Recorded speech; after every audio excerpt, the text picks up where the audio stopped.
Lisa Lefteye Lopes wasn't just another rapper in the girl group. She was the heart and soul of TLC, a visionary artist and one of the most iconic female MCs of her generation. With her bold personality, electric stage presence, and unique fashion sense, Lefteye helped TLC become one of the best-selling female groups of all time.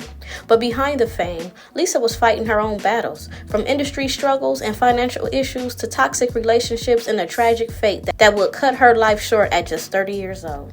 So what really happened to Lefteye? Why did she break away from TLC? What was she doing in Honduras before her death? And why was she filming her own tragic final moments? This is the untold truth of Lisa Lefteye Lopes. Born May 27, 1971, making her a Gemini, in Philadelphia, Pennsylvania, Lisa Lopes was raised in a strict military household.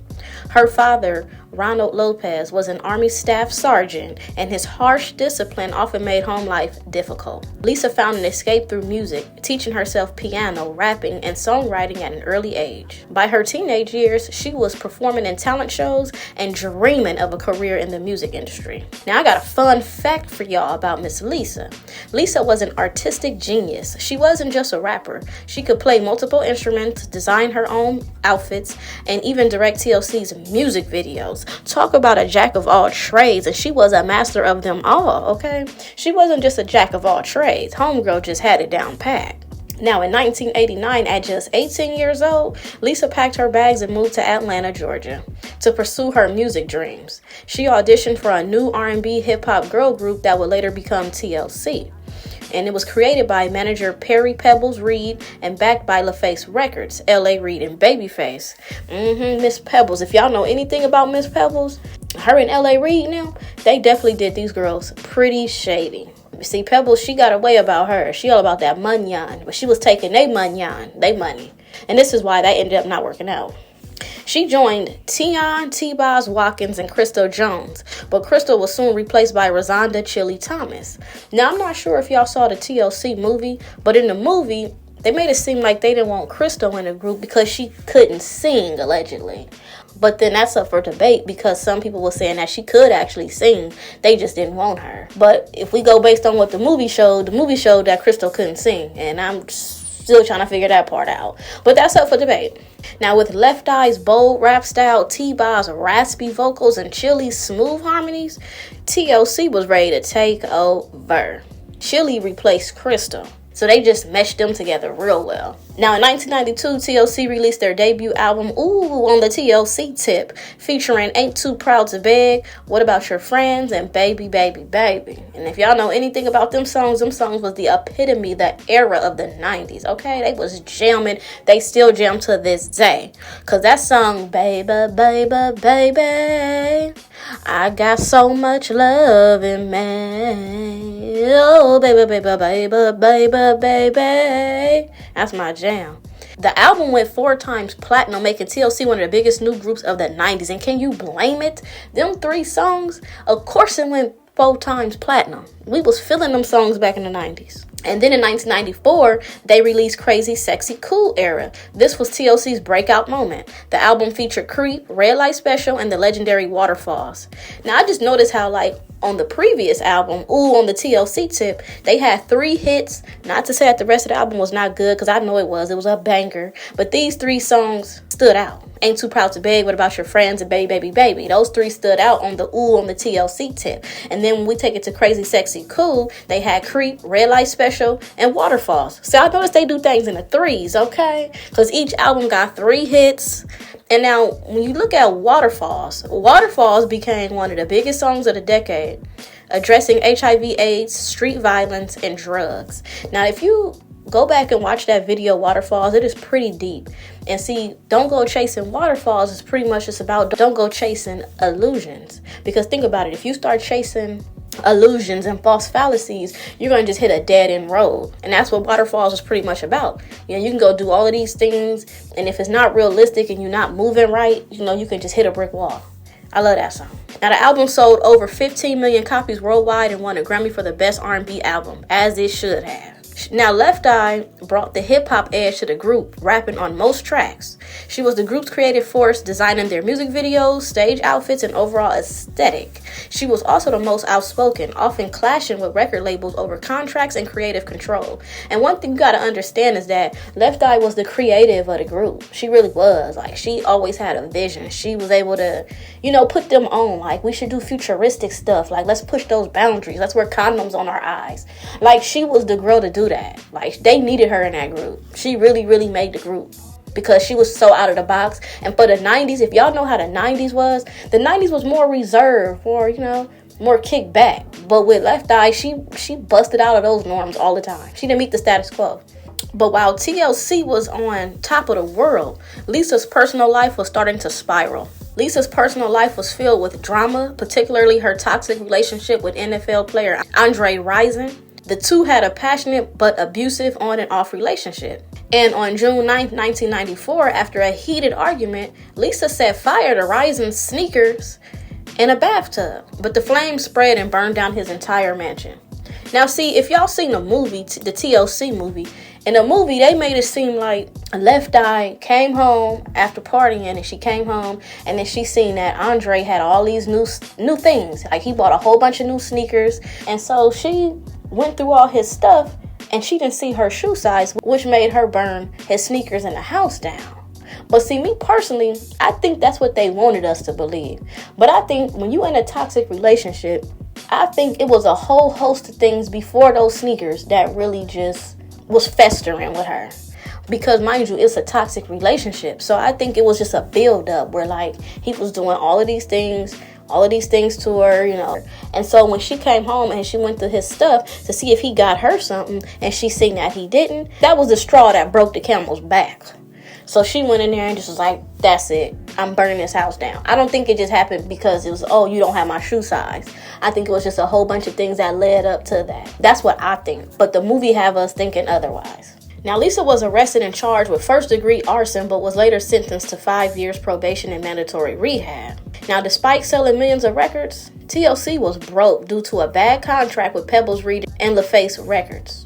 And see, that's what I'm saying about Pebbles and LaFace Records. They literally had all of their inside people, they in-house lawyers, in-house contract, like just everything was in-house. And so Pebbles, she really played these young girls. Like, she knew, like, they came from, like, the hood and stuff. And they was hungry. They was out there hungry, trying to make it and wanted fame and wanted to get paid, And so they knew. She knew. LaFace Records knew. L.A. Reid knew. Babyface knew.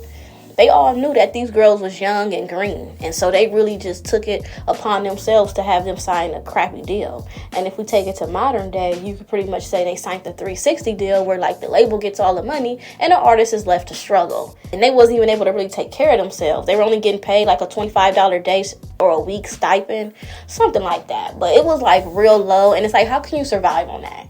And they going 4 times platinum. Like, where the money at? It's not adding up. In 1995, TLC filed for bankruptcy while fighting for better contracts. Lefteye was the most vocal, publicly calling out the industry's exploitations of artists. And that's true. All the industry do is exploit their artists. And we talk about that all the time on this channel. It's really sad how the music industry roll. In 1999, TLC's Fan Mail album drops featuring No Scrubs and Unpretty. All them songs, them was my jam. Lefteye felt creatively restricted and wanted to do a solo rap album. She challenged T-Boz and Chili to release their own solo albums and see who would be the most successful. Now, I don't know why she did that. She was obviously mad because they didn't take on her creative side of things and her visions. So she was like, look, well, I don't need y'all. I can get out here and do it myself. And she wanted to challenge them. Like, let's see who album will sell the most. Who y'all think album would have sold the most? I'm just curious. Now, this created tension in the group, leading Lefteye to sign a solo deal. Now, Lisa recorded Supernova, but Arista Records refused to release it in the U.S. I actually remember in 2001 when Supernova was dropped. But it's like I heard about it and I just didn't hear about it no more. And that's because they was not releasing it to the U.S. Now, feeling frustrated and betrayed, Lisa went to Honduras to find spiritual healing. Now, while in Honduras, Lisa visited Dr. Sebi's Usha village in Honduras seeking healing and enlightenment. She fasted for 40 days, detoxing her body and mind. She planned to film a documentary about Dr. Sebi's teachings, hoping to expose hidden cures in natural medicine. Now, Lefteye not only influenced her own group that she was a part of, But she also helped build the group Blaque. Lefteye mentored and managed the girl group Blaque, helping them land a record deal. She appeared to be on songs and helped craft their image and sound. Blaque went on to have major success with hits like 808 and Bring It All to Me, which was the jam, y'all. And many saw them as a younger version of TLC, with Natina Reed even being compared to Lisa because of her rap style and image. So she really helped shape the group Blaque because she saw a little bit of herself up in them. And so she was like, I'm going to help y'all get put on. And like Blaque actually had a cool little run back in the late 90s and early 2000s. They was doing their thing. Now, Lefteye and Tupac, it was a lot of people that was speculating about Lisa, Lefteye, and Tupac.